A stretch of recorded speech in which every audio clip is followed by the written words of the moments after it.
गणपत गजबदन गिरिजा सुमन गणेश गौरी लक्ष्मी शारदा ब्रह्मा विष्णु महेश ज्ञान मूल अज्ञान हरि शिव स्वरूप सुख धाम ऐसे सतगुरु सार को बारंबार प्रणाम। तो आए हुए सभी माताओं बहनों को, नौजवान भाइयों को, बड़े बुजुर्गों को, संत महात्माओं को सादर जय हिंद, जय गुरुदेव, जय हिंद, जय सुभाष। आज का तो बड़ा खुशी का दिन है।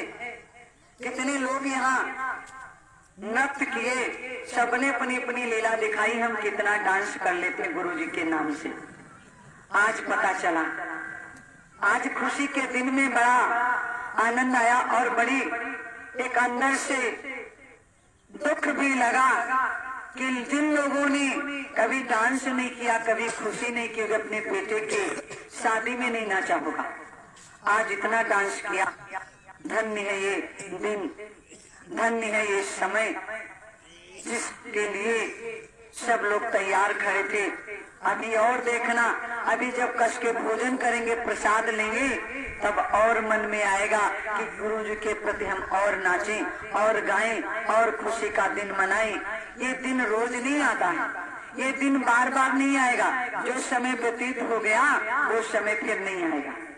इसलिए अभी आप लोगों को हमारे भैया जी ने नेताजी के जन्म से लेकर के नेताजी कहे हैं, कैसे हैं, कब आएंगे, क्या करेंगे, किस देश में हैं, किस स्थिति में हैं, क्या क्या किया, आज तक सब कुछ बताया आप लोगों को। बहुत सी जानकारी मिली, ऐसा कोई नहीं कि जानकारी नहीं मिली।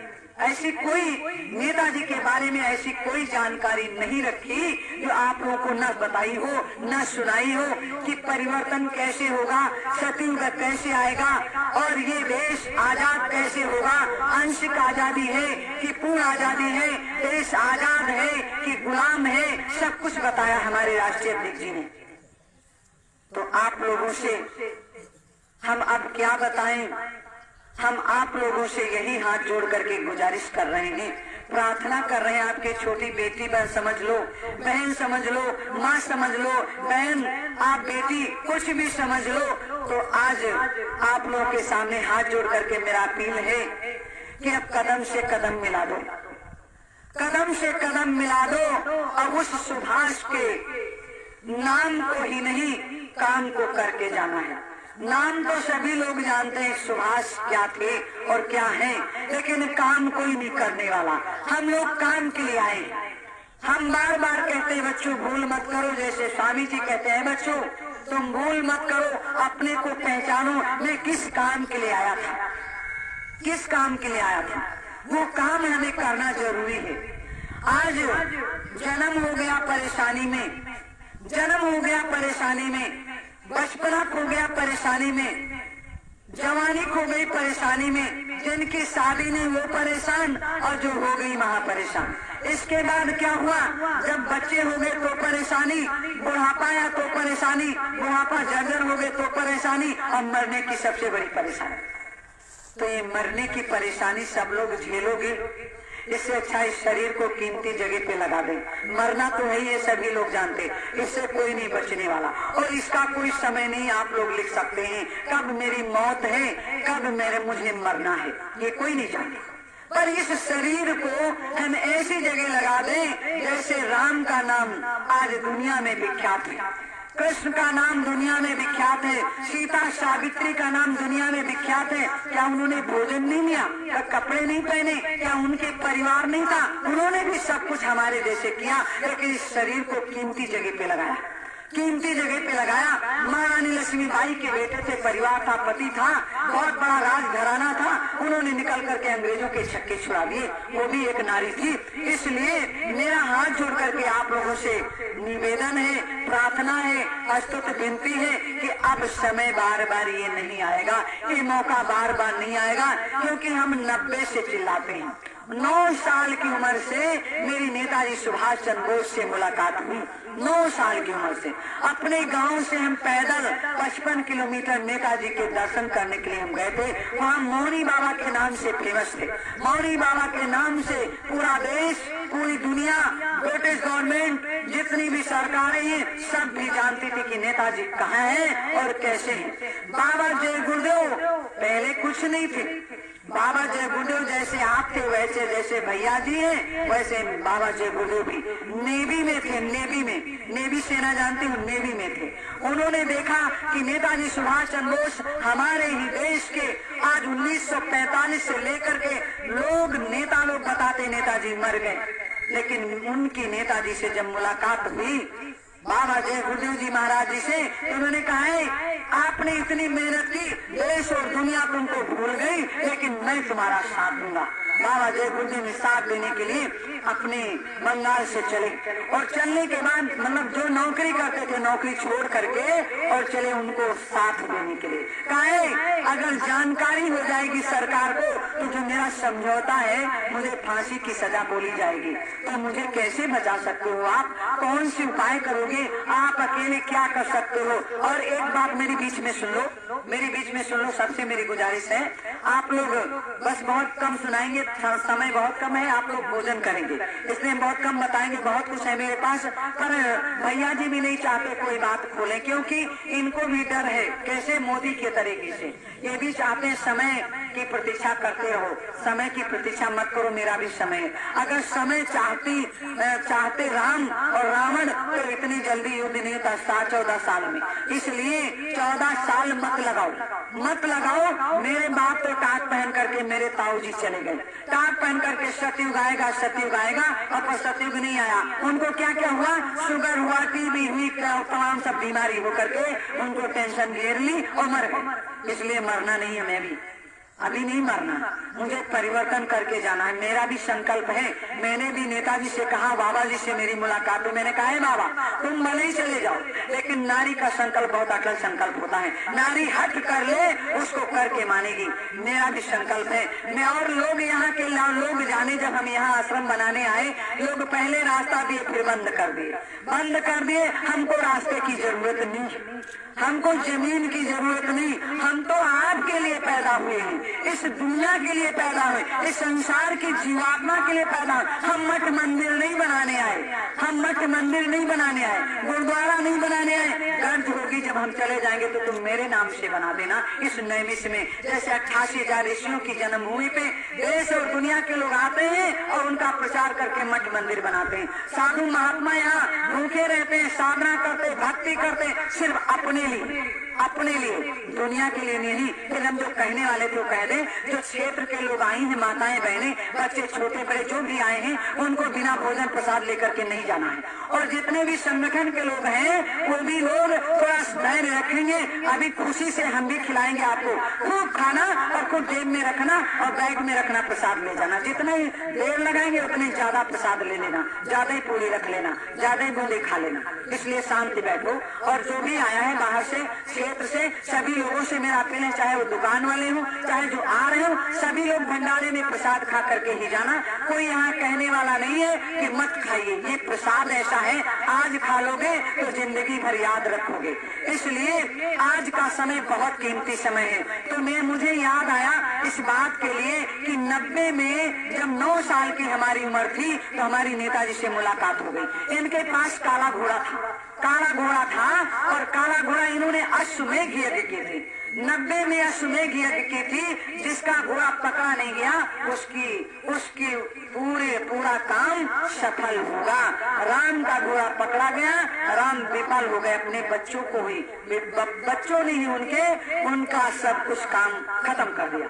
इसलिए ये जो समय है इस कलयुग में एक ही राजा है और राजा 2 हैं, जैसे राम और लक्ष्मण, लेकिन राजा एक ही बनेगा। युद्ध 2 होते हैं, कौरव और पांडवों की जीत एक ही की होती है। जैसे प्रधान तमाम लड़ते हैं लेकिन एक ही जीता है। विधायक सांसद 100 लड़ते हैं, एक विधानसभा में 20-20, 30-30 लोग बैठते हैं, लेकिन जीतता एक ही है। इसलिए अब कौरव और पांडवों की बारी आई है। सारे एक तरफ हो जाएंगे, एक दिन समय वो आएगा, सारे एक तरफ हो जाएंगे और आध्यात्मिक और राजनीतिक पार्टियां दो होंगी और आध्यात्मिक पार्टी की जीत होगी और राजनीतिक पार्टी की हार होगी। ये पार्टी का समय आ गया है। जैसे दो पार्टियां हो जाए, सारे नेता एक तरफ एक दिन हो जाएंगे, चाहे वो सपा हो, चाहे भाजपा हो, चाहे भाजपा हो, चाहे कांग्रेस हो। मैंने भी कहा है मोदी, अब तुम्हें चाचा कहने की बारी आ गई। हमेशा हमेशा के लिए चाचा हो जाओगे। जैसे नेहरू चाचा, वैसे मोदी चाचा, वैसे योगी बाबा। और योगी बाबा को हम क्या कहें, कुछ नहीं कहेंगे, क्योंकि वो संत के देश में, उनको हम कुछ कहने वाले नहीं। क्योंकि बिना नारी के भी कुछ नहीं होगा और बिना पुरुष के भी कुछ नहीं होगा। दोनों की बराबरी है, लेकिन नारी के बिना पुरुष कुछ नहीं कर सकता है, नारी के बिना पुरुष कुछ नहीं कर सकता है, और नारी चाहे तो बिना पुरुष के कर भी सकती। इसलिए हमेशा जीत नारी से ही हुई है। चाहे सतयुग में ले लो, चाहे त्रेता में ले लो, चाहे द्वापर में ले लो, चाहे अंग्रेजों के जमाने में ले लो, बिना नारी के कुछ नहीं हुआ है। इसलिए साधु महात्माओं से हम यहाँ अपील करने आए, जो मठ मंदिर में चिपके बैठे हैं, बड़े बड़े शेख साहूकारों को बुला करके महाराष्ट्र, गुजरात, कर्नाटक से आकर के वो करोड़ों रुपए यहाँ दान दे करके इनकी बड़ी बड़ी गाड़ियाँ, बड़े बड़े मठ, बड़े बड़े मंदिर बना देते हैं। इससे क्या मतलब है, आप विचार करिए, इससे किसका कल्याण होता बताइए? किसी जीवात्मा का कल्याण होने वाला नहीं। हम लोग धर्म पे अपने काम को करें। धर्म का काम वो है कि हम इसलिए आए हैं कि मानव जीवन इसलिए पैदा हुआ है कि एक दूसरे की रक्षा करना, एक दूसरे की रक्षा करना। लेकिन यहाँ आने पे आप लोग तिकड़म में फंस गए। झूठी साची किसके लिए? इस माया धन के लिए, धन के लिए, नारी के लिए आप लोग परेशान हो। इसलिए मेरा काम किसी की जमीन को लेना नहीं, मेरा कोई रास्ता नहीं। एक समय वो बताते हैं, जहाँ तक मेरी आवाज जा रही है आप सुन लेना, इसी नैमिष में जैसे राम के जमाने में बंदर भालू गिलहरी जैसे पुल बना देते, तो गोमती में पुल बना देंगे। लेकिन इधर नहीं जाएंगे, इधर नहीं जाएंगे। जो लोग ईर्ष्या करेंगे वो बाद में यहाँ मिट्टी उठा करके पूजेंगे। ये संकल्प है मेरा, ये संकल्प है। अभी मत ध्यान, अभी नहीं जान रहे हो, जानकारी ले लेना कहीं से, किसी से। जब भी पापाचार, अत्याचार, भ्रष्टाचार बढ़ा इस पृथ्वी पे, तो कोई अवतारिक शक्ति पैदा होगी। अवतारिक शक्ति पैदा होने पर उसने बताया नहीं कि मैं क्या करने आई हूँ, मेरे पास कितनी ताकत है, मेरे पास कितना पावर है। वो अगर बता दे तो उसकी शक्ति पावर सब खत्म हो जाता। वो बच्चों के तरीके से बीच में रह करके, आम आदमी के तरीके से बीच में रह करके अपना काम करके चली जाती है। और फिर लोग कहते यार हम तो जान ही नहीं पाए, वो तो मेरे घर पे आए थे, वो तो मेरे खेत में आए थे, मैं उनसे लड़ाई कर रहा था, मैं उनसे झगड़ा कर रहा था। और अगर ये भी नहीं होगा तो यहाँ के लोग इतिहास को याद कैसे रखेंगे? ये कलयुग है, कलयुग में इतना अत्याचार है, इतना अत्याचार है। 7 दूनी 14, 14 दूना 28, 28 दूना 56 गुना पाप बढ़ गया। पाप बढ़ा है। एक लोग एक दिन आ गए यहाँ, इधर ही अरबापुर साहिब के थे यादव जी, बोले सत्संग तो हम आपसे करना चाहते। मैंने कहा सत्संग नहीं मैंने सीखा, मैंने कोई वेद पुराण शास्त्र नहीं पढ़ा है, क्योंकि वेद पुराण शास्त्र पढ़ने का मेरे पास टाइम नहीं है। वेद पुराण शास्त्र पढ़े तो वेद पुराण शास्त्र पढ़ने से मेरा कल्याण नहीं होगा। मैंने रामायण 100 बार पढ़ी होगी, मैंने रामायण भूल गई, मैंने भूल कर दिया कि मैंने रामायण पढ़ ली। क्यों पढ़ा? रामायण से मेरा कुछ नहीं हुआ। मेरा रामायण से मेरा झंझट और पैदा हो गया दिमाग में कि राम ने ऐसा किया, रावण ने ऐसा किया, उन्होंने ऐसा किया, उन्होंने ऐसा किया, और करने के बाद क्या हुआ? मेरा कुछ हुआ?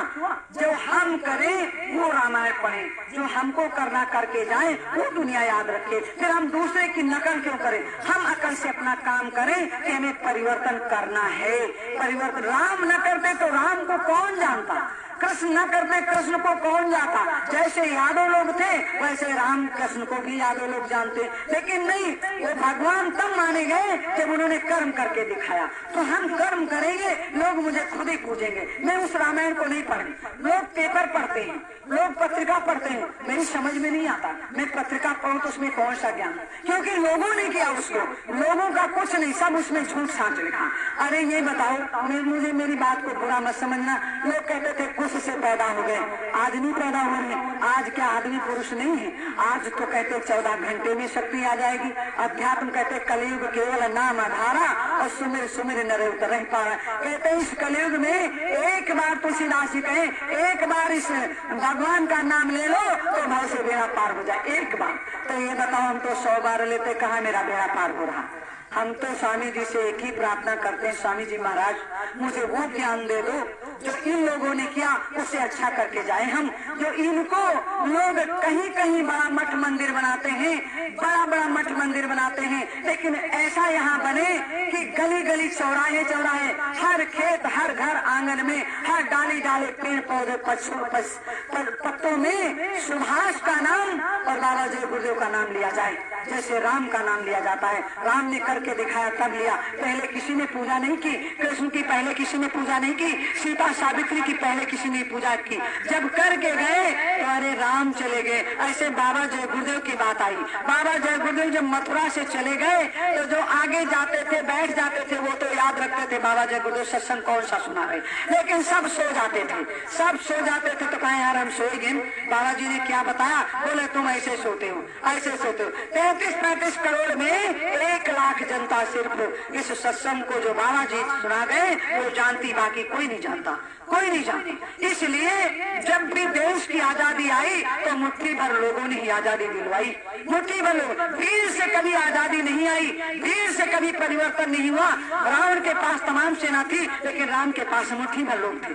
कृष्ण के पास बहुत मुट्ठी भर लोग थे और राक्षस बहुत थे। इसलिए इस युग में थोड़े ही लोग आएंगे, थोड़े ही लोग परिवर्तन करेंगे। यहाँ बहुत लोग कहते यार यहाँ तो भीड़ नहीं, काम तो दिख नहीं रहा, लेकिन वहाँ चलो रतन बाबा के वहाँ बहुत भीड़ आती। यहाँ तो कार्यक्रम होता तब इतने लोग और वहाँ हर समय इतने लोग रहते हैं, लेकिन वो सिर्फ करने के आते, पेट के लिए और सेवा के लिए। उनको किसी से मतलब नहीं, सत्संग के लिए और सिर्फ भंडारा खाने के लिए और सेवा देने के लिए, बस 3 काम है। लेकिन मेरा काम एक है, मेरे वहाँ भीड़ मत लगाना, मेरे वहाँ भीड़ मत लगाना। मेरे वहाँ पैसा अगर देना तो इस काम से देना कि जो हम काम के लिए दे रहे हैं मेरा काम होगा या नहीं होगा, ये पहले सोच लेना।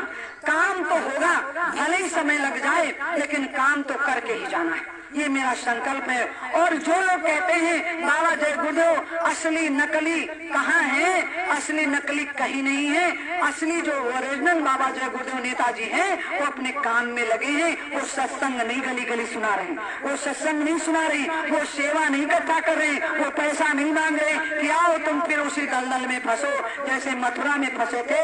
सेवा दो, बरकत लो, अपने घर को जाओ और मठ मंदिर गाड़ी फिर बनाओ। अब नहीं स्वामी जी की क्षमता रहेगी वो कि उसी दलदल में फिर फंसे। इसलिए मेरा एक काम है जिस काम के लिए हम आए हैं। स्वामी जी भी कहते थे बच्चों मेरा एक काम है जिस काम के लिए आए हैं, तुम मेरा काम कर दो, मैं तुम्हारा काम करके जाऊंगा। कहा था नहीं कहा था? उसी तरीके से नेताजी सुभाष चंद्र बोस ने कहा है बच्चों आजादी आएगी, आजादी कोई रोक नहीं सकता है, आजादी आएगी, पूर्ण आजादी आएगी, लेकिन इस आजादी को मत आजादी समझना।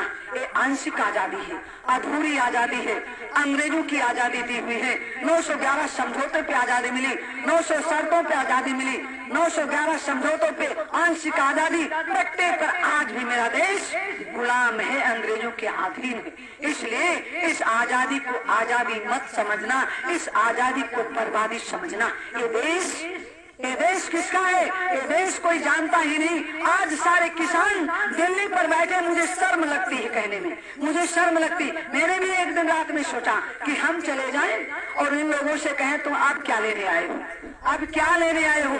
बड़ी बड़ी गाड़ियां, बड़ा बड़ा पैसा लगा रहे हो, और उस समय यही गाड़ियां, यही पैसा, यही बात, यही आवाज इस मोदी के साथ लगा रहे थे। आज तुम्हारा कैसे पासा पलट गया कि किसान आज मोदी को गलत बता रहे हो, गलत बता रहे हो। आज देखो जब भी आज कहते हैं सुबह अगर कुछ कर जाए शाम को वापस आ जाए तो उसको भूला नहीं कहा जाता, लेकिन नहीं, एक भूल जाए, 2 भूल जाए, 4 भूल जाए, ये कितने लोग भूलते चले आए। सन 70 साल 75 साल हो गए, सब भूलते चले आए। अंग्रेज आए, कांग्रेस पार्टी आई, भाजपा आई, बसपा आई और सपा आई, सब भूलते ही चले गए। अपने अधिकार को नहीं सोचा कि अधिकार किसका है, किसानों का है, गरीबों का है, मजदूरों का है, नौजवानों का है, देश की माताओं बहनों का है। देश में इन गौ माता का देश है, इन देश अत्याचारियों का नहीं, पापाचारियों का नहीं। जो राजा है आज वो हक मांग रहा है दिल्ली पर बैठा, जो राजा है उल्टा नीति। तुम मेरे 3 कानून वापस करो। अरे 3 कानून से तुम्हारा कुछ बन जाए तो हमको बताओ। ये 3 कानून नहीं, ये इतने कानून बना के रखे हैं। तुम 3 कानून मांग लोगे, उसके पास कितने कानून, क्या छुटकारा पाओगे उनसे? ये गोरे अंग्रेज से भी काले अंग्रेज ये खतरनाक है। अपने ही घरों के लोग अपने ही को लूट रहे, अपने लोगों को लूट रहे। अंग्रेज आए, कम लूटे, लोग तैयारी कर लिए, उनको भगा दिया, लेकिन ये जो काले अंग्रेज अपने घर के लोग हैं, ये सबसे ज्यादा लूट लिया। इन्होंने अपने देश का पैसा लूट करके विदेशी खजानों को भर दिया। आडवाणी अंबानी, आडवाणी अंबानी, आज रोज प्रार्थना आडवाणी अंबानी की होती, रोज प्रार्थना लोग गाते हैं। जिनको नाम लेने से बहुत पाप लगता है और वही आडवाणी अंबानी रोज दिन भर गाते हैं।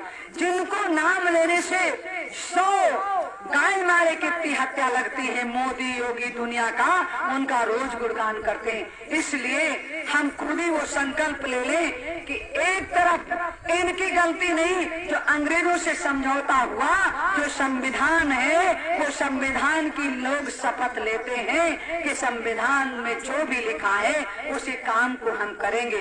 तो किसान की औकात नहीं है, ये भी सुन लो, हम भी किसान के बच्चे हैं। जब गलती पूरी समझो कि हम लोगों से गलती क्या हुई है, कैसे गलती से छुटकारा पाएंगे। जब तक एक पूरा देश नहीं होगा, जब तक एक पूरी दुनिया नहीं होगी, तब तक इन काले अंग्रेजों को भगाना मुश्किल पड़ जाएगा। क्योंकि ये संविधान के तहत इसकी जो नींव है, पेड़ की जड़ है, जब तक खोद करके नहीं फेंकोगे तब तक ये 3 कानून से तुम्हारा कोई काम नहीं चलने वाला। ऐ किसानों, ऐ गरीबों, अपने को पहचानो कि मेरा अधिकार क्या है, मुझे कहां से अपना अधिकार छीनना है, कैसे अधिकार लेना है। ये देश से अत्याचारी, पापाचारी, भ्रष्टाचारी कैसे जाएंगे, ये किसी ने नहीं सोचा। ये किसी दिल्ली पे परेशान है, सड़कों पे परेशान है कि, और उन भगत सिंह से पूछिए जिन्होंने दुनिया का नाम रोशन कर दिया, दुनिया में अपना नाम रोशन कर दिया। कहा है माई रंग दे बसंती चोला, उस माँ को इतना, माँ के नाम से अपनी कुर्बानी दे दी, फांसी के फंदे को चूम लिया। आज कितने लोग गए हैं ये बताइए दिल्ली पे। आज हरियाणा के लोग, पंजाब के लोग, बड़े बड़े किसान वही नेता चुनते थे, वही मंत्री चुनते थे, आज उन्हीं के आदमी फिर सड़कों पर बैठे हैं। गरीब जा नहीं सकता है वहाँ पे, कहते तुम्हारा कोई अधिकार नहीं। क्यों?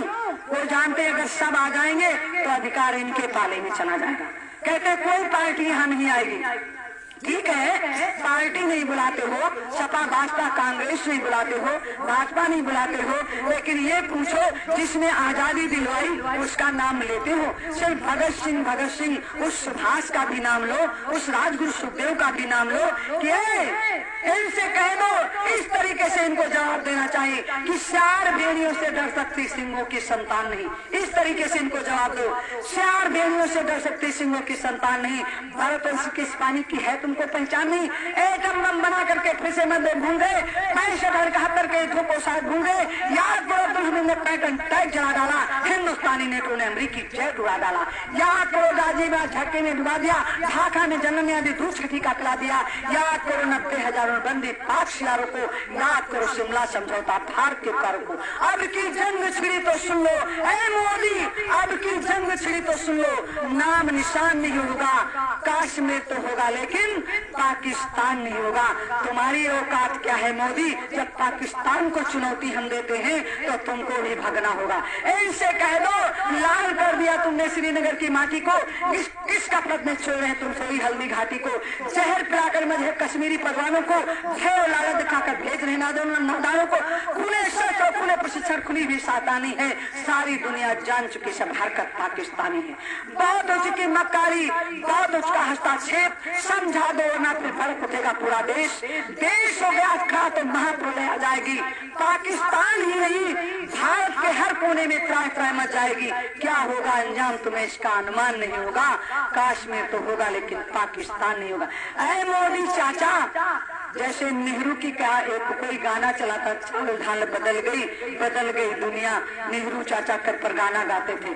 मैंने भी कहा था जब नेहरू चाचा नहीं, जब मोदी चाचा प्रधानमंत्री बने थे तो हम भी दिल्ली पे जंतर मंतर पे कार्यक्रम करने गए थे। सभी लोग, इसमें से कुछ लोग गए थे, सब नहीं गए थे, इसमें ऐसे लोग हैं 20-25 लोग गए थे। तो मैंने भी मोदी को चुनौती दी थी कि ठीक है तुम कुर्सी पर कितने दिन बैठोगे, तुम्हारा भी समय आएगा, तुम्हारा भी समय आएगा। बारी बारी सबने लूटा, चाहे कोई भी हो। इस देश के गरीब अत्याचार, भ्रष्टाचार, महंगाई, कत्लेआम, खून खराबा सबने किया, कोई छूटा नहीं, किसी ने किसी को छोड़ा नहीं। इसलिए अब समय बहुत कम है। इनसे कह दो कि इनसे क्या हुआ आजकल, कि आज पूरे देश में नेताजी ने क्या कहा, जो आजादी मिली हमें पूरी नहीं अधूरी थी, था एहसान नहीं हम पर अंग्रेजों की मजबूरी थी। सन 46 में जनरल ने 2 का झंडा उठा लिया, अंग्रेजों को मार काट कर पनडुब्बी में डुबा दिया। सेना निकल गई हाथों से, अंग्रेजों ने जान लिया, भारत छोड़ भाग जाने को मन ही मन में ठान लिया। गांधी जी को भाव पर था बिल्कुल विश्वास नहीं, वायुयान दुर्घटना में मर सकता कभी सुभाष नहीं। निकल गया जिंदा सुभाष, ये जान हुकूमत कहाँ थी, आजादी और बंटवारे की तब भारत में गोद बची। किस किसने गद्दारी की, किस किसने गद्दारी की, उनके चेहरे दिखलाने को एक आत्मा निकल चुकी है फिर से युद्ध रचाने को। नहीं मानोगे, आज नहीं मानोगे मोदी और योगी, इसका खामियाजा तुमको भोगना पड़ेगा। देश की जनता खड़ी हो गई तो दिल्ली ही नहीं भारत के हर कोने कोने में प्राण काय होगा।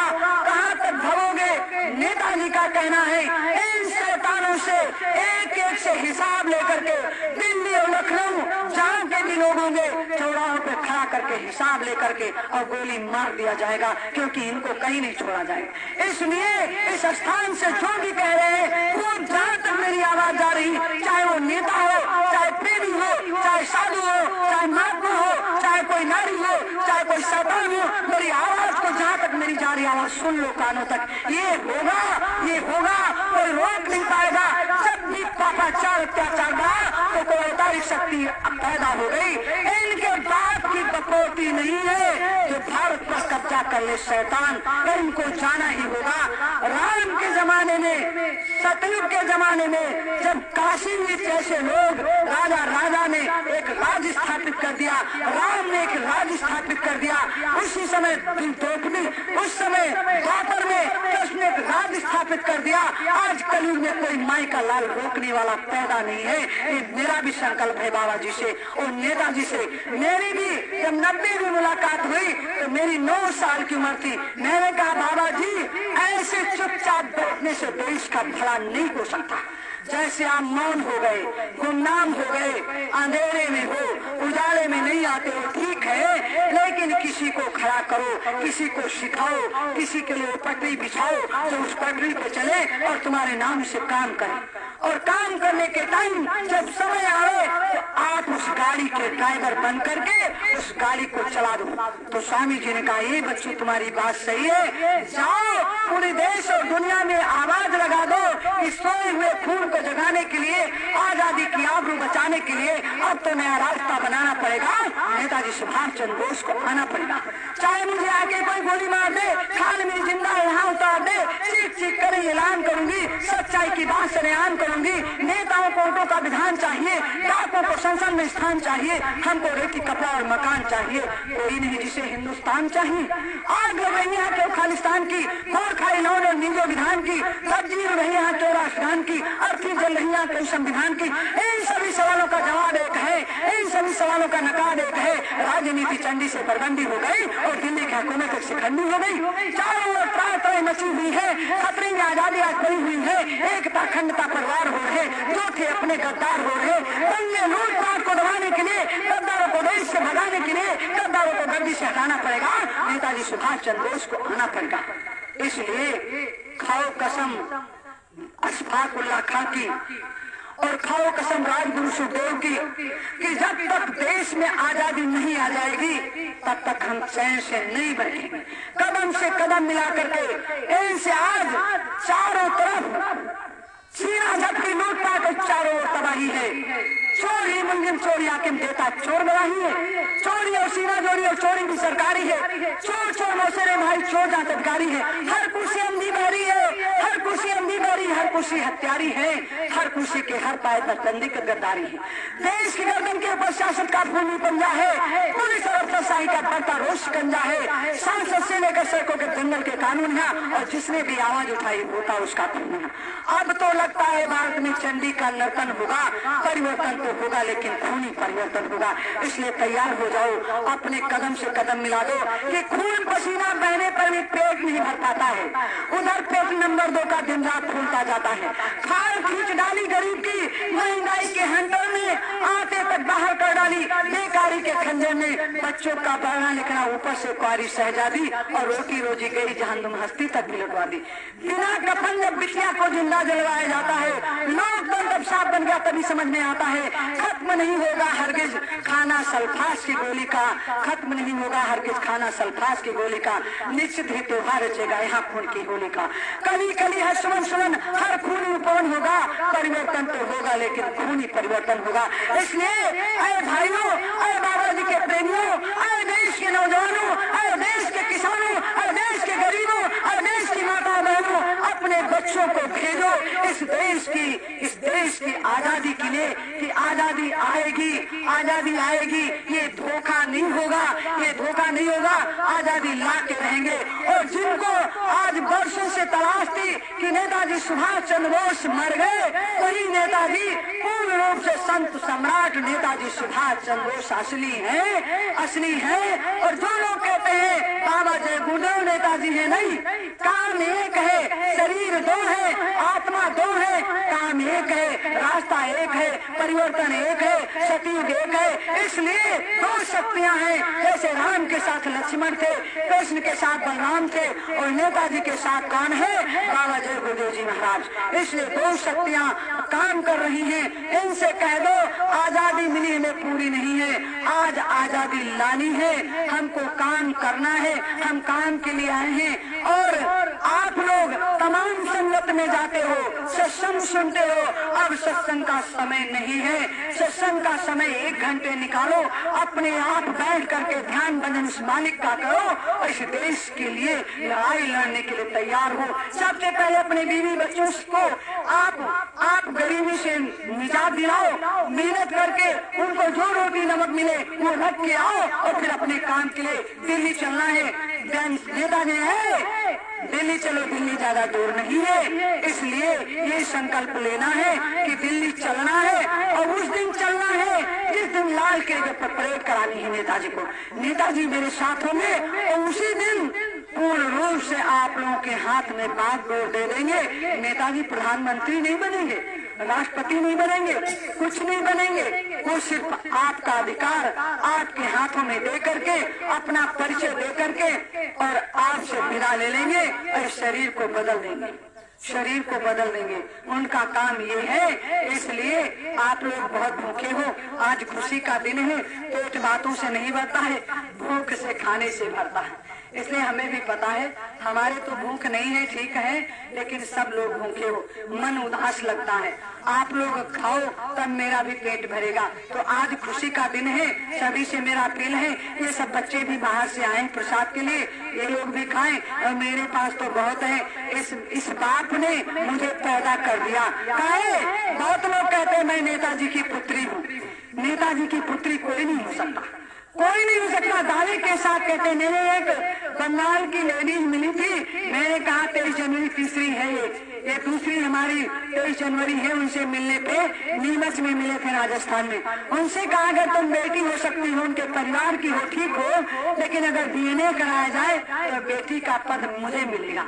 मेरे खून में नेताजी का खून है, तुम्हारे खून में नहीं। तुम धन कमाती हो नेताजी के नाम से, तुम पैसा कमाती हो, तुम व्यक्ति इकट्ठा करती हो, लेकिन मुझे सिर्फ नेताजी के खून की बात करनी है। तो खून मेरी रगों में दौड़ रहा। नेताजी से जब मिलने गए, उस समय सोनिया गांधी की सरकार थी। मैंने कहा स्वामी जी, अगर भारतीय राष्ट्रीय कांग्रेस ने तुम्हारे साथ धोखा किया तो परिवार तो उनका उठता जा रहा है। तुम इस कुटिया में बैठे हो बेवकूफ बने, तो बाहर निकलो और ललकारो, तो देश और दुनिया तुम्हारे साथ चल देगी। सोनिया को उखाड़ करके फेंक देगी। कहे बच्चों तुम इतना बात कह देना, इतनी बात कहना, 2-4 कार्यक्रम में ललकार करके कहे सोनिया तुम्हारी औकात का मुझे पता है। शरीर 5 तत्वों से बना, सभी लोग जानते, पर मैंने कहीं नहीं देखा, मुझे दिखता नहीं 5 तत्वों से बना। हम तो कहते हड्डी मांस से, जो लिखा वही 5 तत्व, ज्योतिषशास्त्र जो बता दे उसको मानोगे ना, विज्ञान जो बता दे उसको मानोगे, लेकिन मुझे जो दिखे हम उसको मानते हैं। जो मेरे दिमाग में दिख जाए, स्वामी जी से मैंने कहा ये सब जो बोलते हैं मुझे समझ में नहीं आता, जो ये लिख देते हैं मेरी समझ में नहीं आता, कहाँ से सूर्य देखा, कहाँ से ग्रहण देखा, लेकिन ये जो बता दे ज्योतिषशास्त्र उसी को मानेंगे। लेकिन मुझे कैसे पता चले मैं किस बात में कहा जाओ, तुम्हें रात में सब स्वप्न में देंगे, सुबह वही कहना और वही मानना, दूसरी बात मत मानना। हम उसी को मानते हैं, इसलिए आप जानते हो भैया जी से झगड़ा कर देते हैं। कल भी मेरा झगड़ा हो गया था किसी बात पे, कल भी झगड़ा रोज करते हैं, क्योंकि झगड़ा तब तक होगा जब तक सतयुग नहीं आ जाएगा, परिवर्तन नहीं हो जाएगा, तब तक मेरा झगड़ा। क्योंकि हम मर्द बन के आते, नारी बन के नहीं आते, मेरा काम था, काम के लिए आते। और इन्होंने क्या किया, मुझे दबा करके रखा। मुझे दबा के इसलिए रखा कि कहीं आग पैदा हो जाएगी, कहीं युद्ध हो जाएगा, कहीं जेल जाना पड़ेगा, कहीं ठोकरें खाने पड़ेगी, ये सब जेल चले जाएंगे। अरे ये फिर क्यों करने आए हो, अब बाबा ही बन जाओ, दाढ़ी रखाते पछता के फिर कटवाते हो, ऐसा मत करो। ऐसा हम सही साफ बोलते हैं। मेरे दाढ़ी होती हमको नहीं कटवाते, मेरे दाढ़ी अगर इनको रखाना तो मेरे जान जाए, हम तो दिन रात से मेरी दाढ़ी बड़ी हो जाए। इसलिए मुझे काम दोनों लोगों को करना है, पर ये ढीले रहते हैं। इनका मतलब है ये सब मेरे भाई हैं, ये सब मेरे बाप हैं। अगर ये सरकार इतनी हरामी है, मेरे पास न बम है न बंदूक है, और ये तो बंदूकों से भरी पड़ी है, 20 लाख मार देंगे और ये जनता मेरी परेशान हो जाएगी। इसलिए बचाव करते हैं, लेकिन बचाने का समय नहीं। जब तक लाठी डंडा नहीं खाओगे तब तक खून तुम्हारा गर्म नहीं होगा, गर्म नहीं होगा। जब खून में गर्म होगा और लाठी डंडा खाओ, जब गांठ पड़ जाए कहीं पे तो गांठ ब्लड सर्कुलेशन रोके, तब तुम्हें गुस्सा आएगा, इस व्यक्ति को मार दो, तभी तुम नेताओं को मारना शुरू करोगे, अपने अधिकार को छीनना शुरू करोगे। इसलिए हम इनसे झगड़ा करते हैं, झगड़ा मेरा तगड़ा हो जाता है, पर तगड़ा इतना नहीं होता। हम काम को पहचानते हैं, हम काम करने आए। तो मुझे बहुत दर्द है कि मुझे कितने साल हो गए जानते हो, 90 से चलते चलते मुझे बुढ़ापा आ गया। जैसे बाबा जय गुरुदेव को बुढ़ापा आ गया, आज सतयुग आएगा, आज सतयुग आएगा। बूढ़े होकर के लोग चले गए और बाबा जी से कहते रहे कि बच्चों, गुरु महाराज क्या हम सतयुग नहीं देखेंगे? कहा बच्चों देखोगे, लेकिन हमारे ताऊ जी जैसे लोग कहते थे कोस कोस में दिया जलेगा। तो मैंने कहा जितनी कोठियां तुम्हारे अंडर में आएंगी हमको भी दे देना। मर गए बेचारे, नहीं देखा सतयुग, ऐसे सतयुग नहीं आएगा। ध्यान भजन सुमिरन करो टाइम से, लेकिन अपने अधिकार को छीनने से मिलेगा। ध्यान भजन सुमिरन करो, लेकिन कह दो सत्संग से परिवर्तन इस युग में आएगा, नहीं आएगा। वादा कर दे, अगर कोई भी व्यक्ति कह दे कि हम सत्संग सुना करके सतयुग ले आएंगे, तो सत्संग सुना के पैसा कमा सकते हो, गाड़ी बंगला बना सकते हो, बाबा बन जाओगे, संत महात्मा बन जाओगे, लेकिन पर सतयुग नहीं ला पाओगे। ये मैंने बाबा जी से भी कहा था कि तुम्हारे पास 33-35 करोड़ बच्चे हैं, जिधर आवाज लगा दो उधर मैदान साफ हो जाए। कहा नहीं, बच्चों को मरवाना नहीं चाहते, तो 1 लाख पुत्र 1.25 लाख नाती और बाबा चलो खत्म हो जाओ। बाबा को ही मार दिया पैसे के चक्कर में। बाबा को वेदांता हॉस्पिटल में भर्ती करा के और गुर्दा किडनी निकालना शुरू किया, लेकिन बाबा जी को रहना था तो नेताजी पहुंच गए, क्योंकि बाबा जी होशियार थे। बाबा जी बहुत होशियार थे, नेताजी की मदद करने आए थे। तो जब इनको वेदांता ले गए तो कहा हम तुमको बचाए, अब तो मेरी आखिरी बचा लो करके आवाज लगाए। तब नेताजी दौड़े वहां से और बाबा जय गुरुदेव को वेदांता हॉस्पिटल से निकाल ले गए। तब जाकर के बाबा जय गुरुदेव बचे हैं और अब भी बचे नहीं, अब भी बताएं क्या है, सजाई में फंसे हैं, अब भी सजा भोग रहे हैं। इतनी साधना कर रहे हैं कि मुझे तुरंत दिखाई दी मेरे आगे पीछे कौन बदमाश खड़ा मारने के लिए। इतनी साधना में लीन है। इसलिए जब साधना करके आएंगे तब वो सतयुग लाएंगे, ऐसे नहीं लाएंगे। लेकिन बाबा जी से मैंने कहा बाबा जी चले जाओगे तो ये दाढ़ी मूछ रखा करके बाबा बन गए, संसार को फंसा लिया, संसार की जीवात्मा तुमको क्या बोलेगी? कुछ बोलेगी, इतना बोलेगी कि भारत में कोई सुनने के लिए तैयार नहीं होगा उनकी बात को। इसलिए है बाबा तुम गलती मत करना, साधना करो, ध्यान में सुमरण करो, खूब शक्ति अर्जित करो और जब भी आओ तो एक चुप कहते थे, पलक मारते ही परिवर्तन दिखाई देगा, नजारा आ जाएगा। कहा था नहीं कहा था बच्चों तुम सोओगे और सुबह सतयुग आ जाएगा? कहा था नहीं कहा था? झूठ मत बोलना, मूड़ी मत हिलाना, जिसको पता है आवाज निकालना। मूड़ी तो हम जानते हैं बगुला भी हिलाता है, मूड़ी बंदर भी हिला देगा। जानवर से गाय जब बोलते नंदी बाबा तो कहे पास है तो कहीं हाँ, अब पता है मूड़ी हिलावे सीखे हैं, कहा करते हैं। वही बात, झूठों की बाजार मत लगाना, सच बोलना। एक बात याद आ गई, एक जगह ऐसे बहुत बड़ा आश्रम बना था हमारे जैसा, छप्पर छानी पड़े थे तो एक बदमाश को पुलिस रपटाए और बाबा जी साधना में लगे थे, बहुत ध्यान सिमरन उस आश्रम में। तो बाबा जी देखे कि वो पुलिस को रखता है तो आश्रम में आने लगा। तो बाबा जी देखे कि कोई आदमी आ गया है, इस मरैया के पास में बैठा है, आकर के चुपचाप बैठ गया। तो बाबा जी ने टार्च लगाई तो कहा टार्च बंद करो। तो कहा टार्च बंद करे? कहा तो कहा तुम कौन हो? उसने कहा इस समय तुम मौन हो, इस समय तुम्हारे बोलने की कोई आवश्यकता नहीं, क्योंकि मेरे पीछे पुलिस पड़ी है। तो कहा पुलिस पड़ी तुम भागो कहीं और? तो कहा नहीं, कृपया टार्च बंद कर लो, तुम्हारा काम टार्च का कुछ नहीं, मैं समय आने पे भी कृपया बंद कर लो। तो धीरे धीरे बाबा उसके पास गए, बोले यार तुम यहाँ बदमाश होकर के छुपे हो, तो मेरा अपमान करने के लिए इस आश्रम में आए हो? कहा अपमान नहीं होगा, आश्रम इसलिए होता है आश्रय के लिए। आश्रम में सारे लोग रह सकते हैं, चाहे बदमाश हो, चाहे कतली हो, चाहे गुंडा हो, चाहे नंगा हो, सब रह सकते हैं। ये साधु संतों का अखाड़ा है, इसी में बदमाश छुपते हैं। इसलिए वो चुपचाप बाबा टार्च लगाए, बोले ठीक है, वो गया नहीं, बोले यार चले जाओ, नहीं तो पुलिस यहाँ आएगी, मेरी छानबीन करेगी, मुझे बदमाश साबित कर देगी कि तुम्हारा इसका साथ है। कहा ऐसा ठीक, कुछ भी हो लेकिन हम रात में नहीं जाएंगे, कुछ भी कर लो मैं रात में नहीं जाने वाला। कहा तो फिर बाबा जी सोचे यार ये तो बदमाश आदमी, चौथा आदमी चोर, ये रात में हमारा सामान बंद करके न चल दे। बाबा जी कुछ साधना कम करते थे। बाबा जी कहे अच्छा बच्चा तुम सो जाओ। तो कहा हम सोने, रात वाले सोने वाले नहीं, हम रात भर चोरी करते हैं, तो रात भर जगते हैं हम रोज, हम रात में कभी सोते नहीं। तो कहा अच्छा, तो फिर बाबा सोचे यार मैं तो सोता भी था, 4 बजे उठता तब साधना भजन, अरे रात भर जागेगा तो अगर हम नहीं जागेंगे मेरा सामान उठा के चला जाएगा। कहा ठीक, अब तो मुझे जगना ही पड़ेगा। बाबा जी सब सामान उठाकर पूजा भजन करना शुरू कर दिया। अब वो चोर देखे बेचारा, तो कहा भाई सो जाओ। तो कहा बाबा तुमको ये पता होगा कि मैं चोर हूँ तो मेरा सामान उठा ले जाओगे, लेकिन मैं तुमको विश्वास दिलाऊं, मेरा बाबा चुपता था, मेरा बाप चुपता था और मैं उस परिवार में भी छुट्टा हूँ, मेरा पूरा परिवार छुट्टा था। पर तुम्हारी सामान को वादा कर दो मैं चोरी नहीं करूंगा, तुम बाबा जी सो जाओ। बाबा जी बेचारे नहीं सोए, खूब ध्यान भजन सुमिरन करें, जागते जागते उसको देखे भी जाएं कि कैसे बैठा है। जागते रहे, सुबह हुई तो कहा भैया सुबह जैसे हो तुम यहाँ से चले जाना, नए लोग आते हैं पूजा पाठ करने मंदिर में तो मुझे भी चोर कहने लगेंगे, इसलिए मेरा अपमान मत करो। कहा ठीक है, अपमान की कोई बात नहीं, मेरा जब मन होगा मैं चला जाऊंगा। तो कहा नहीं, अपने मन की मत बात करो, तो मेरे मन की करो, नहीं तो मेरा आश्रम बदनाम हो जाएगा। तो कहा ठीक है। सुबह हुआ, सब पुजारी लोग आने लगे, मंदिर में पूजा करने लगे। बाबा जी बैठे थे, कोई फल लावे, कोई नोट लावे, कोई माला चढ़ावे। और जब सब हो गया 2-3 घंटे तो कहा अब बच्चा तुम जाओ, बहुत समय हो गया। कहा मैं नहीं जाऊंगा। कहा क्यों? कहा यार दिन रात खेत में भागते थे, बिल्डिंग तड़कते थे, कूदते थे, पुलिस मारती थी, गिराती थी, और इससे बढ़िया क्या तुम बैठे बैठे पैसा कमा रहे हो, मैं भी यही करूँ, मैं जिंदगी भर नहीं जाऊंगा।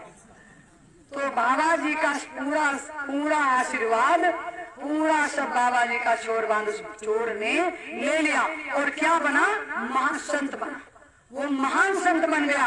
बाबा जी अधूरे रह गए, उसी आश्रम में रह करके उसकी दुनिया पूजा करने लगी, दुनिया पूजा की। तो इसलिए ऐसे बनो, ऐसे गुरु के शिष्य हम लोग हैं जो इनसे भी आगे जाएं, इनसे भी, नेताजी से भी आगे जाएं, क्योंकि ये अगर अंग्रेजों को भगाए हैं, सिर्फ अंग्रेजों को, तो यहाँ कई देश नहीं, पूरा देश ही अत्याचारी पापाचारी है।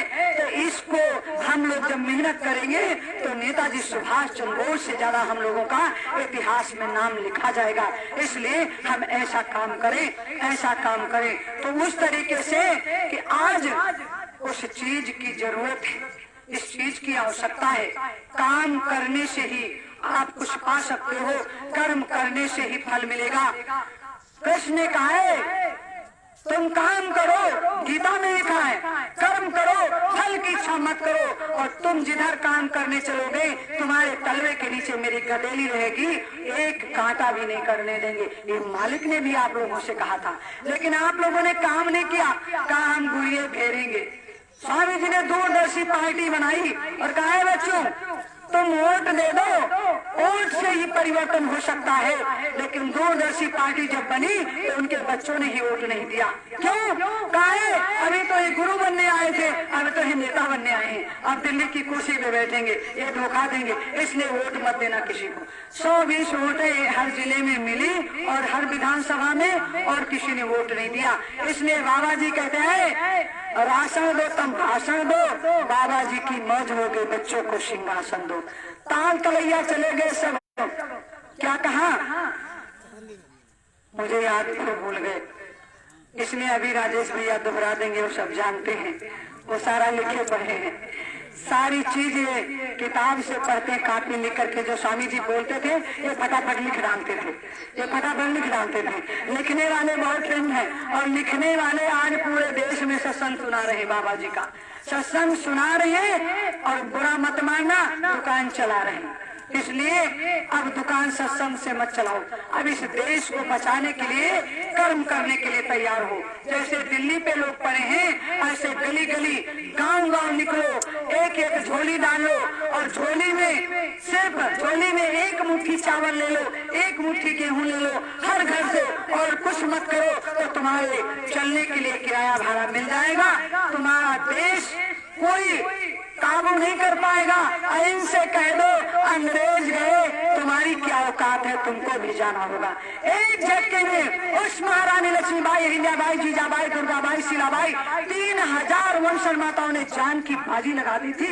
आज तो तमाम माताएं इतना नंगी करके गली गली चौराहे पे नंगा करके लोग लूट रहे हैं। इनको पता है कि कोई मेरा साथ दे दे, मैं लाठी से नहीं ये दांत से काट देंगे। इनके इतने दांत पहने हो गए, ये अत्याचार बर्दाश्त नहीं कर पा रही, पर मजबूरी है इनको बर्दाश्त करने की। तो मेरा भी हाथ जोड़ करके अपील है हर माँ बहन से, हर भाई से, अब हम यहीं पे वाणी को रोकेंगे, क्योंकि भूख, मिश्रा जी बार बार पेट दिखाते हैं, बार बार पेट दिखाते हैं। जैसे मिश्रा जी हुए, शास्त्री जी हुए, अगर पेट दिखा दें तो समझ लो सब भूखे हैं, सब भूखे हैं। इसलिए अब वाणी को अपनी विराम देंगे। एक आपको गीत सुना के जाएंगे, और शाम को जैसे मिश्रा जी गाते हैं अब हम भी गाएंगे। मिश्रा जी जानते हैं, हम ही गा लेते हैं, और मिश्रा जी की हमारी मिलानी होगी।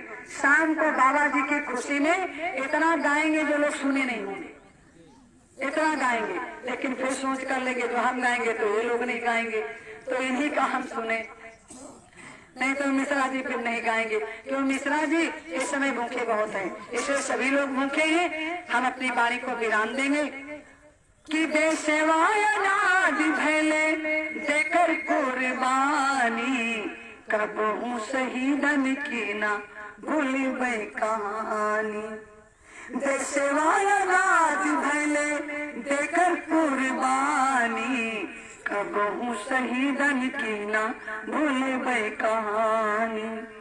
जौने आजादी बाद, जौने आजादी बाद सर बस लुटौले, बाल ब्रत नर नारी खुनवा बहोले।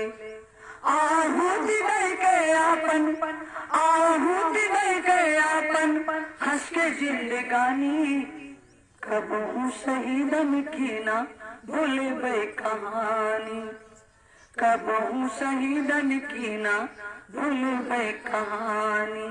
दुखी राम घोष भगत उधम चंद्रशेखर, राजगुरु सुखदेव बिस्मिल से लेकर सब ही निछावर कैले, सब ही निछावर कैले हंस के ये जवानी, कबहू शहीदन की ना भूलबे कहानी। देशवा आजाद भैले, देशवा आजाद भैले देकर कुर्बानी, कबहू शहीदन की ना भूलबे कहानी। तो आज उन शहीदों को याद करो जिन्होंने हंसते हंसते फांसी के फंदे को चूमा, जिन्होंने घास की रोटियां खाई, पीछे पीछे मुड़ करके नहीं देखा, अंग्रेजों के छक्के छुड़ा दिए। अंग्रेजों को जाना पड़ा कि देश के किसान हैं, गरीब हैं, नौजवान हैं, अत्याचार भ्रष्टाचार भुखमरी कत्लेआम खून खराबा से पीड़ित हैं। तो आज दिल्ली के चौराहों पे खड़े हैं 26 जनवरी मनाने के लिए। खून खराबा होगा अगर भिड़ेंगे इनसे, अगर इन शैतानों से भिड़ेंगे तो खून खराबा होगा। और मरेगा कौन?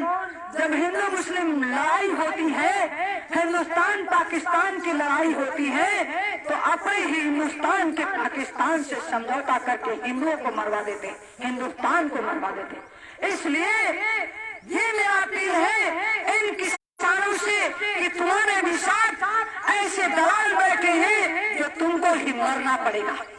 इसलिए मेरा संकल्प, इस बार तुम वापस चले जाओ, वापस चले जाओ और योजना बना करके आओ, सारे देश की दुनिया को इकट्ठा करके, और दिल्ली के ऊपर इकट्ठे ही हमला बोल दो और इनसे कह दो तुम्हारे संसद भवन में रहने का कोई अधिकार नहीं, तब जाकर के अधिकार मिलेगा। ऐसे नहीं ले सकते हैं। तमाम माताएं बहनें बेकार हो जाएंगी जब तक ऐलान नहीं करेंगे, देश और दुनिया से वादा नहीं करेंगे। हर घर से निकलो, ये नहीं आओ तुम हमारे एकता किसान यूनियन के ही आओ। किसान यूनियन से काम नहीं चलेगा। किसान यूनियन नहीं, बड़े बड़े नेताएं, बड़े बड़े नेता इन नेताओं से पैसा लेकर के अपनी मुट्ठी में जेब में भर लेते और सारे गरीबों और किसानों से वोट दिलवा देते। इसलिए ऐसी भूल मत करो। ऐ किसानों, ऐ गरीबों, दिल्ली पर बैठने वाले लोग, तुम एक बार मेरा कहना मान लो, परिवर्तन को कोई रोक नहीं पाएगा। तुम 3 कानून की बात करते हो, हम 911 समझौते जो हुए थे उनको लेकर के रहेंगे। ये समझौते नहीं चलेंगे। ये देश में अंग्रेजों की नीति नहीं चलेगी। ये देश में मोदी की नीति नहीं चलेगी। ये देश में आडवाणी अंबानी की नीति नहीं चलेगी, नहीं चलेगी, नहीं चलेगी। ये मान लो, अपने घरों को वापस जाओ, नहीं तो इतने हत्यार हैं, ये इतना शैतान है, इनको कोई दुख नहीं होगा, इनको जरा भी, इनको कोई भी कष्ट नहीं होगा। ये मरवा देंगे खड़े खड़े किसान और नौजवानों को।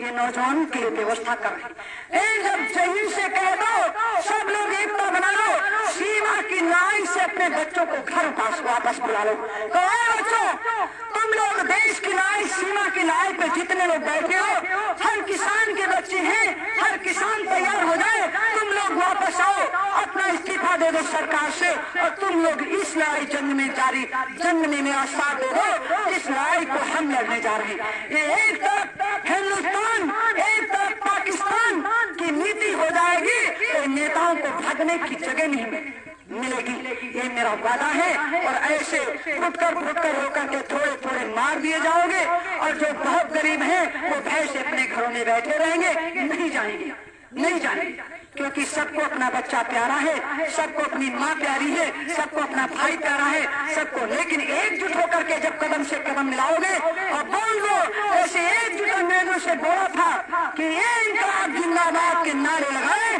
अंग्रेज भागते ही गए। इसलिए खाओ कसम अस्तगफिरुल्लाह खां की कि मरते दम तक जब तक आजादी नहीं ले लेंगे तब तक हम चैन से नहीं बैठेंगे और नेताओं को ना बैठने देंगे, ना सोने देंगे और ना खाने देंगे। ये अनाज मेरा है, ये भूमि मेरी है, ये मकान मेरा है, ये पैसा मेरा है, ये धन मेरा है, ये आप लोगों का नहीं है। ये कुर्सी सिंहासन गरीबों का है, किसानों का है, नौजवानों का है, तो ये लेकर के ही जाना है। इसलिए अपनी वाणी को हम विराम देंगे। वो दादाजी हमारे उठकुड़वा बैठे हैं जल्दी खाने के लिए, इसलिए हम अपनी वाणी को यही विराम देंगे। और एक बार ऐसी आवाज लगा दो कि इनके कानों तक पहुंच जाए। जो लोग नहीं जानते हैं इस नैमिष के क्षेत्र में जहां तक आवाज जा रही, उनको भी पता चल जाए कि ये लोग वास्तव में सुभाष बन के आए हैं, ये भगत सिंह बन के आए हैं, ये महारानी लक्ष्मीबाई बन के आए हैं। मैंने भी कहा था गुरु जी से जब संगम में मिले तो मैंने कहा कि राष्ट्र महानायक सुभाष का, राष्ट्र महानायक सुभाष का सपना मैं साकार करूंगी। बांग्ला पाकिस्तान इंडिया तीनों पर अधिकार करूंगी। राष्ट्र महानायक सुभाष का, राष्ट्र महानायक सुभाष का सपना मैं साकार करूंगी। बांग्ला पाकिस्तान इंडिया तीनों पर अधिकार करूंगी। चप्पा चप्पा भारत माँ का, चप्पा चप्पा भारत माँ का फिर से मुक्त कराऊंगी और दिल्ली चलकर लाल किले पर विजय ध्वजा फहराऊंगी। संगीता से सुशीला बाई बनकर बंका आविष्कार करूंगी। बांग्ला पाकिस्तान इंडिया तीनों पर अधिकार करूंगी। राष्ट्र महानायक सुभाष का, राष्ट्र महानायक सुभाष का सपना मैं साकार करूंगी। बांग्ला पाकिस्तान इंडिया तीनों पर अधिकार करूंगी। मुँह चुकाना पड़े चाहे जो पीछे कदम न धरना है, मुँह चुकाना पड़े चाहे जो पीछे कदम न धरना है। इंकलाब लक्ष्मीबाई का उसको पूरा करना है, इंकलाब लक्ष्मीबाई का उसको पूरा करना है। मैदाबाद वीरांगना देवी, मैदाबाद वीरांगना देवी भारत का श्रृंगार करूंगी। बांग्ला पाकिस्तान इंडिया तीनों पर अधिकार करूंगी। राष्ट्र महानायक सुभाष का, राष्ट्र महानायक सुभाष का सपना मैं साकार करूंगी। बांग्ला पाकिस्तान इंडिया तीनों पर अधिकार करूंगी। इसलिए एक बार ऐसी हमारे महानायक के लिए आज आवाज लगा दो कि कोने कोने तक आवाज पहुंच जाए नैमिष में कि ये देश काम करने से आजादी आएगी। ये मठ मंदिर से आजादी तब आएगी जब मठ मंदिर के पुजारी संत महात्मा निकल करके एकता के सूत्र में बंध करके, जैसे स्वामी विवेकानंद ने, जैसे तमाम संतों ने इस देश के लिए कुर्बानी दे दी, तमाम माताओं बहनों ने इस देश के लिए कुर्बानी दे दी, तो 88,000 ऋषि मुनियों तुम्हारा शरीर ही गया है लेकिन जीव आत्मा मेरे साथ काम कर रही है। इसलिए सारे नैमिष ध्यान से मेरा कहना है कि सब लोग थोड़ा थोड़ा मुझे आशीर्वाद दे दो, थोड़ा थोड़ा मेरा मुझे साथ दे दो, जिससे मेरा काम हो जाए। हम काम के लिए आए हैं, हम नाम के लिए आए हैं, हम धन और माया के लिए नहीं आए हैं। मुझे खेत मंगला मैजी से गाड़ी से कोई मतलब नहीं। हम देश की आजादी के लिए आए हैं, सतयुग लाने के लिए आए हैं। हम सेवा धन इकट्ठा करने के लिए नहीं आए हैं। इसलिए इस प्लेटफार्म को बना करके और यहीं पे वो जो स्वामी जी ने कहा था सतयुग जहाज उतरेगा और जहाज जब समय काम हो जाएगा तो संसार की सारी जीवात्मा को लेकर के अपने धाम को चलेंगे। इसी के साथ अपनी वाणी को विराम देंगे, लेकिन विराम देंगे तब जब तुम लोग आवाज लगाओगे नेताजी की, तब जब मांग करोगे बाबा जी की, तब जब संकल्प ले लोगे तब। संकल्प कितने लोग लेते हैं कि तन मन धन से हम काम करने के लिए आए हैं। कौन कौन सा संकल्प लेने के लिए यहाँ बैठा है? लाल गमछा सब डाल लिए। लाल गमछा डालने से किसी ने पूछा लाल गमछा है क्या चीज है, क्यों डाल रखे हैं? लाल साफा क्यों बांध रखी है? बाबा जगुरुदेव सफेद साफा बंधवाया तो किसी ने पूछा कि क्यों सफेद साफा बांधे हो, सफेद लिबास क्यों पहने हो? किसी ने नहीं पूछा कि मुझे सफेद क्यों बंधवा रहे हो।